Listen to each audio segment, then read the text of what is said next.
the show that gives away $99,000.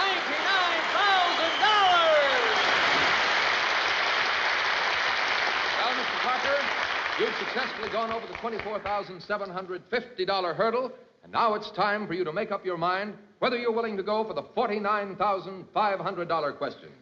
I am, Mr. Norris. You mean you want to go ahead? Yes, sir. Good. I wish you luck, Mr. Parker. Now, remember, if you complete the $49,500 answer, you're entitled to come back next week and decide if you want to go for the really big money, the $99,000 answer. Are you ready, sir? I'm ready, Mr. Norris. Very well. Now, this question for your $49,500 answer was prepared by an expert in the field of banking and finance, Professor Walter Newman. Your question has to do with something you see and handle every day, a dollar bill. Now, disregarding the serial number, tell me how many times the figure 1 appears on a dollar bill, either in numeral form or spelled out. You have 10 seconds to give the $49,500 answer.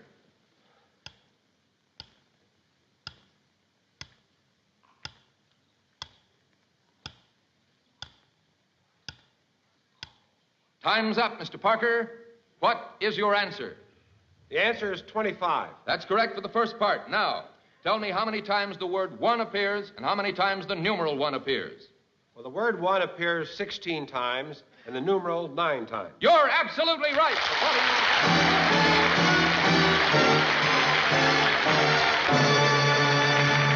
Mr. Parker, you have just won yourself 49,500 of those dollar bills, and now you know you'll have the opportunity to come back and visit with us next week and decide whether you want to go for the 99,000. All right?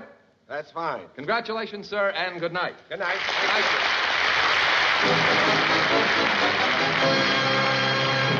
And now, who is our next guest, please? Herb, here's our next guest from Brooklyn, New York, Mr. Ralph Kramden.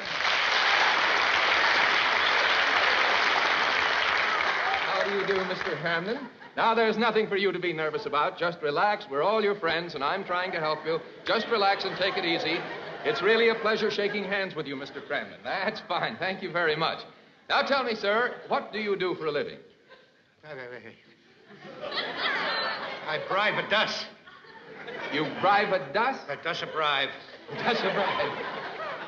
Oh, I see. You're a bus driver. Is that it? Yeah, that's it. Well, now, there's nothing for you to be nervous about, Mr. Kramden. Just relax and take it easy, and you'll get along a lot better. Now, tell me, sir, are you married? Yes. You're married. And what is your wife's name? Mrs. Kramden. Well, that's fine. Now, her first name, I meant. Her? Who? Oh, her. Oh, her. Alice. Alice Kramden, uh-huh. Now, I believe the announcer said you are from Brooklyn. Have you lived in Brooklyn all your life, sir?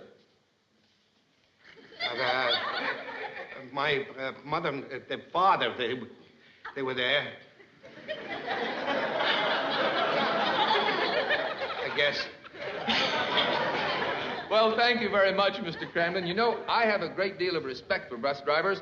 It's always amazed me how you fellows who have this tremendous responsibility and the tremendous number of people that you have to deal with and the big machine, how you manage to remain so courteous and kind and considerate all the time. Yes, sir. Well, of course, there are exceptions. For example, the other day I was standing on Madison Avenue in the rain waiting for a bus, and as this bus driver bore down on me, I signaled for him to stop. And you know, instead of stopping, he went right by, went through a puddle and splashed mud all over me. Was that you? Mr. Kramden, I sure hope you win some money tonight because I've got a cleaning bill for you. And you know, now it's time for you to select a category. And I want you to be very careful in selecting this category because all the questions you'll be asked come from this one category. So take your time and make up your mind what your selection's going to be.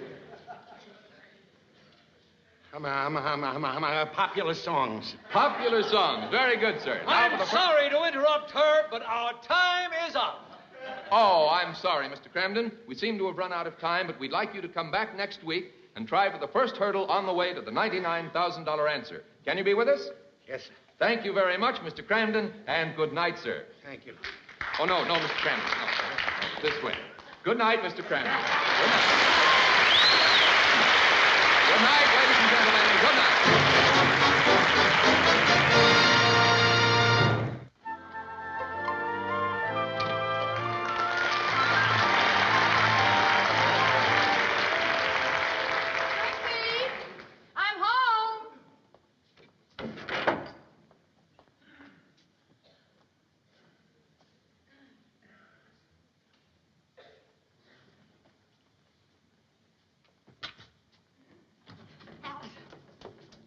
Oh, Alice, I could hardly wait till he got home. Hey, Ralph looked wonderful on television. Oh, Trixie was so excited. Oh, I'll bet. Isn't Ralph here? No, he decided to stay downstairs. He's waiting for people to go by and recognize him.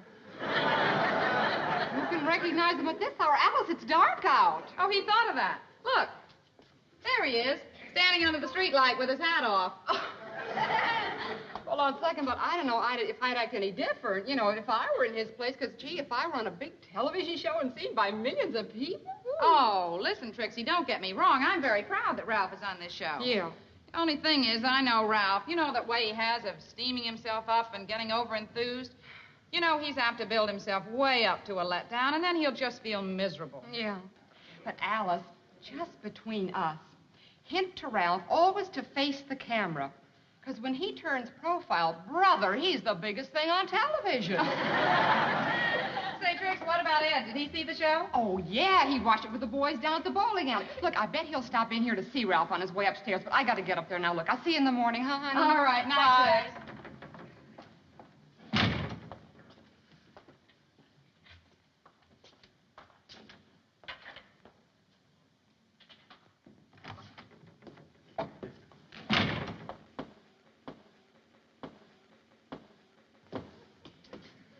Well, I learned something tonight, Alice.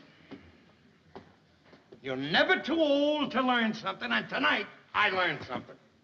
There isn't one person, not one person in this building that hasn't got a jealous nature. Ralph, what are you talking about? I stood down in front of this door since you left me. Not one person come up and congratulated me. And not only that, not even one person admitted that they saw me on the program. Now, Ralph, how can you talk like that? Norton was over at the bowling alley with all your friends watching the show, and Trixie was just here to say she saw you on the show. She was? Well, what did she think of me? Well, she said you're the biggest thing on television. You know, that Trixie's a good kid. And Norton's all right, too. They're a two true blue friends. Well, they won't regret it, because when I celebrate, they'll celebrate with me. Celebrate what? Celebrate the winning of the $99,000 answer. That's what. It won't be long now, sweetheart. We'll be living on Park Avenue. And will you see how different this furniture looks when it's in a Park Avenue apartment? Ralph, aren't you being a little bit too ambitious? You've heard some of those questions. They get pretty tough after the first two. So what? That's why I picked a subject that I know. Popular songs. I know all about popular songs. I know, Ralph, but you're not an expert. What do you mean I'm not an expert? Ever since I was a kid, Alice, I liked music, especially popular music. When I was growing up, that's all I did. I used to eat, sleep, and think music. I wasn't like those other bums around the neighborhood, you know, hanging around the pool room or hanging out in the corner. Not me. Every night in the week, I was up some ballroom listening to a dance band. Ralph, I'd be very proud of you, you know, if you answered the first two questions and came home with $600. $600? A mere bag of shells. Ralph, will you please be sensible? They don't hand you the $99,000. You gotta answer questions, Ralph, and they're very tough questions. I know what you're trying to say, Alice. What you're trying to say is your husband is too dumb to answer any questions. Well, that's where you're wrong. And for your information, a 12-year-old kid on one of these programs walked in and answered a $16,000 question. 12 years old she was.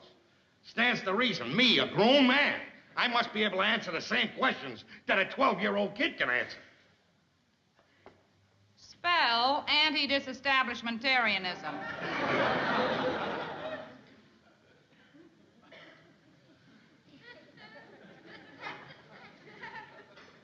I'll spell it. I'll spell it. Well, go ahead. I'll spell it when you give me $16,000 for spelling it. $16,000 for spelling it? I'll give you $32,000 if you can say it. Oh, bang, zoom.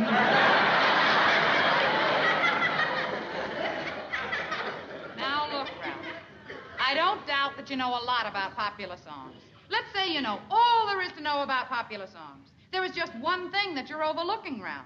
You're going on a television show, a big television show. Millions of people are going to be looking at you, and big money at stake. Well, you're liable to get nervous, Ralph, and forget what you do know. Any person could do that. Are you kidding? I'm at my best when I'm under pressure. I never get nervous. Oh, that's right, I forgot. You're always calm. You have to be in the kind of work you do. You're a man who bribes the dust. Go ahead, Alice. Try to discourage me. But you're getting no place, because I'm going for that $99,000 answer. And I'm not leaving one stone unturned. There'll be no chances for mistakes. I'm not leaving this house once this week. I'm staying in every night, and I'm studying every song that was ever written. I'm going to buy sheet music and study that. I'm going to buy records and study them. I'm going to rent a piano. I'm going to have Norton come down here and play the piano, every song he's ever heard, and I'm going to study them. Ralph, that's going to cost us a fortune. It'll take every penny we have saved. We won't have 1 cent left in the bank. When the smoke clears away, we'll have $99,000.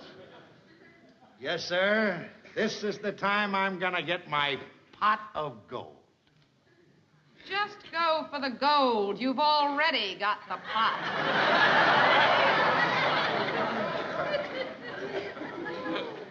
Sure you do.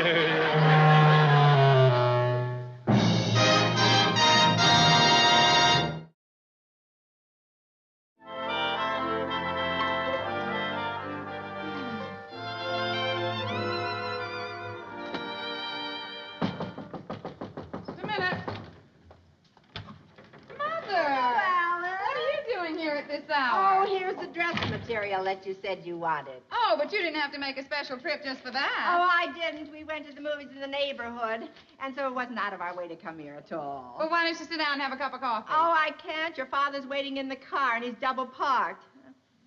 How's the brain doing? Oh, Mother. What a week. The piano and the phonograph have been going every single night until 3 o'clock in the morning. He's been fighting out the window with Mr. Garrity upstairs. Strangers have been dropping in here all the time to give him advice. Letters have been pouring in all the time. He's been staying home from work without any salary, paying for all of this stuff. He's going to have to win that $99,000 just to break even. Where is he now? He's down at Mrs. Manicotti's. She's helping him brush up on popular songs that were taken from Italian classics. This boy isn't missing a trick. Well, I've got to go. I'll keep my fingers crossed for Ralph tomorrow night. Thanks, Mom. Say hello to Pop for me.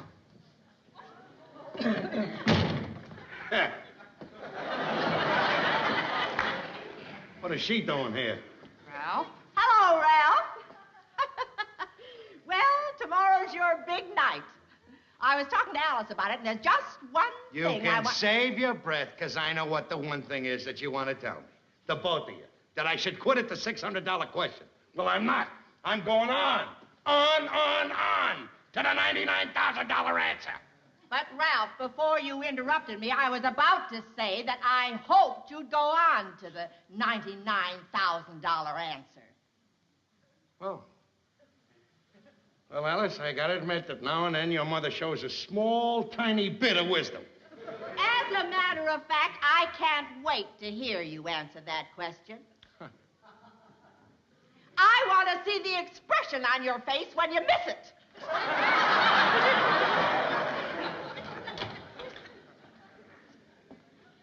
Why couldn't she have been with Custer when he got in that trouble, huh?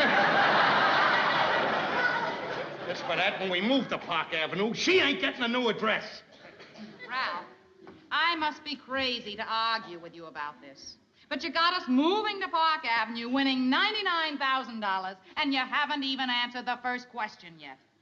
I am going to bed. Big deal.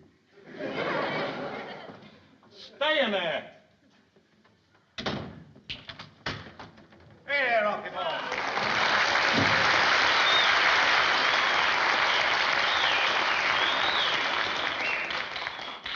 Don't give me don't diddly-lee-lee. I got it. Don't Fence Me In, written by Cole Porter for the Picture Hollywood Canteen in the year 1944, produced by Warner Brothers. Correct. Boy, I feel you're hotter than a firecracker. When you run into that master ceremonies, he's going to run out of hurdles, you know. How'd you do with Mrs. Manicotti? I left her speechless. Yeah. She did everything in her power to stick me. I guessed the English name to every one of the Italian songs that she sang. Oh, boy. Well, I bought a few old movie-type songs and things like that along. Don't look at the sheet music. No cheating now. Don't have to look, pal. All right. You just play 'em and I'll name 'em. All right.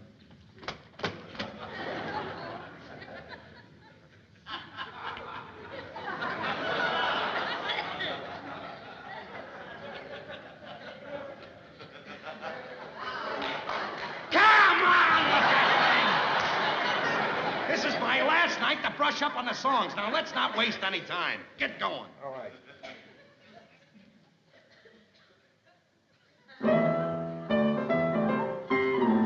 Will you wait a minute, please? Why must you always play da-da-da-da-da-da-da-da before you go in and play the song I'm trying to guess? I told you once, I told you 100 times. It's the only way I can warm up before I play the piano. A pitcher warms up before he pitches a ball game. I gotta warm up that way before I play the piano. I hope I don't have to tell you this again. Are you ready? Go ahead and play.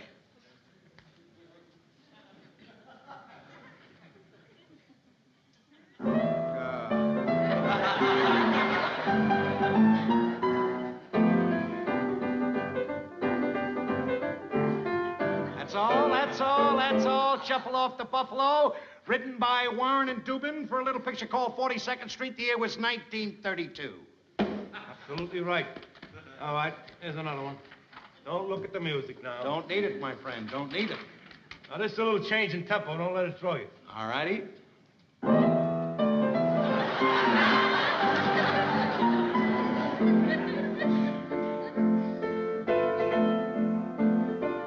Just Too Marvelous for Words, written by Johnny Mercer and Richard Whiting for a picture called Ready, Willing, and Able. The year was 1937. Absolutely correct. Boy, you are. All right. This one might throw you. This one goes back a little ways. Ready?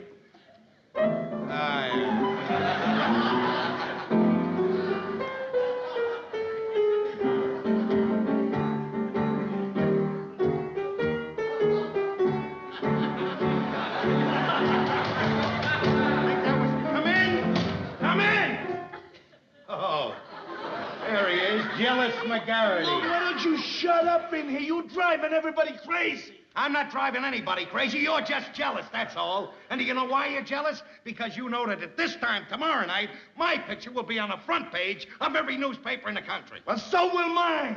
For killing you. Ralph. Hey, loudmouth, now you woke up my wife. I realize that I cannot talk to Ralph because he is stubborn and unreasonable. But I have always had great respect for your sense of fair play, and so I appeal to you. It is late. People would like to go to sleep. I think you should stop playing the piano.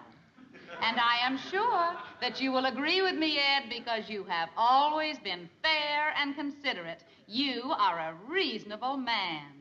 Don't let her soft-soap you. Don't let her soft-soap you. You're just as unreasonable as I am. Go ahead and play. If you touch that piano again, I'll lose all my respect for you.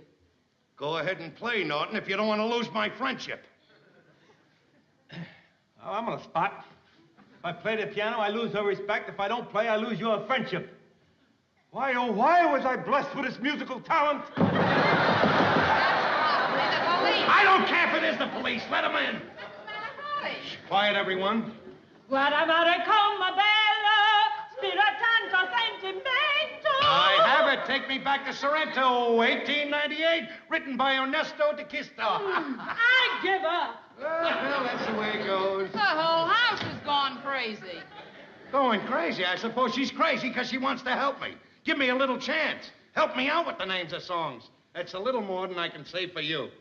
Ralph, I've been trying to help you by being sensible. If you had listened to me in the first place, you could have avoided putting all this pressure on yourself.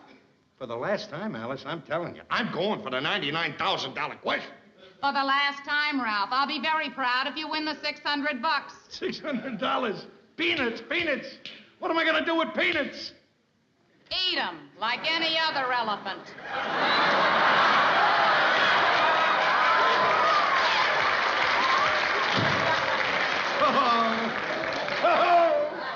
Bang, zoom!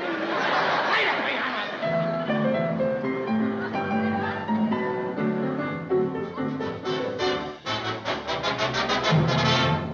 And now, the star of our show, Herb Laurie.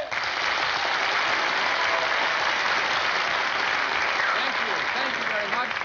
And welcome to America's most exciting show, the $99,000 Answer. And now, Tom, who is our first guest, please? Herb, our first guest ready to leap the first hurdle on his way to the $99,000 answer is our bus driver from Brooklyn, Mr. Ralph Kramden.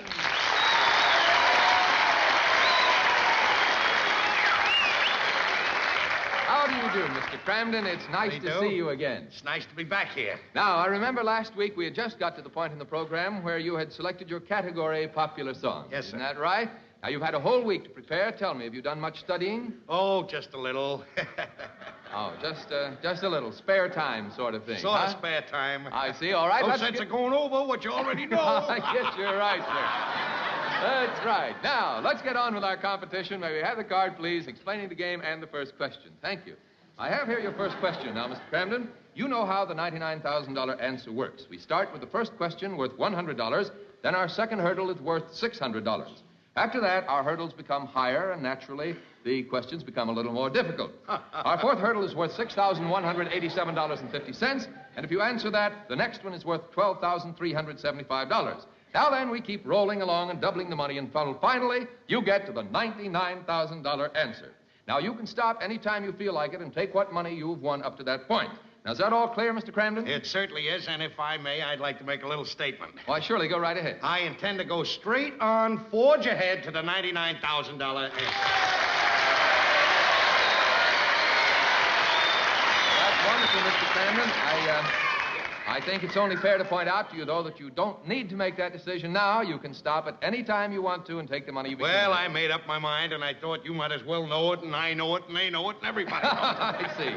Well, sir, tell me, have you discussed this at home? Have you talked it over with your wife? Yes, I did, and regardless, I'm going for the $99,000 answer. I see. Well, that's quite a decision. I guess you really know your popular songs. huh? Well, I don't like this. All right, Mr. Kramden, I wish you a lot of luck, and here's your first question for $100. Are you ready? I certainly am. All right, Mr. Kramden, for $100, who is the composer of Swanee River?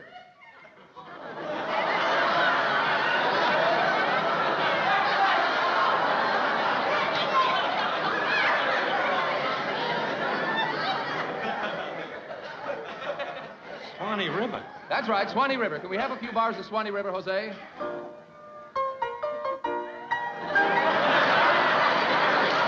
That's Swanee River. That's right. Now, who's the composer? Your time's running out. Hurry up. You better take a guess. Humma, humma, humma, humma, humma.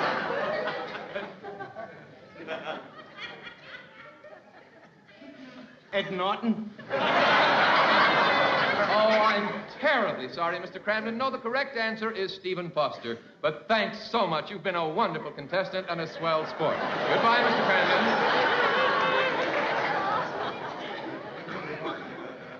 Goodbye, Mr. Kramden. I'll be seeing you. I'll be seeing you, Irving Kane and Sammy Fain, 1938. Oh, Mr. Kramden, it's all over now. It's all over now. Basie Simon, 1927. No, good night, Mr. Kramden. Good night. There were two songs, Good Night. It was Good Night, Irene, written by Lomax and Ledbetter.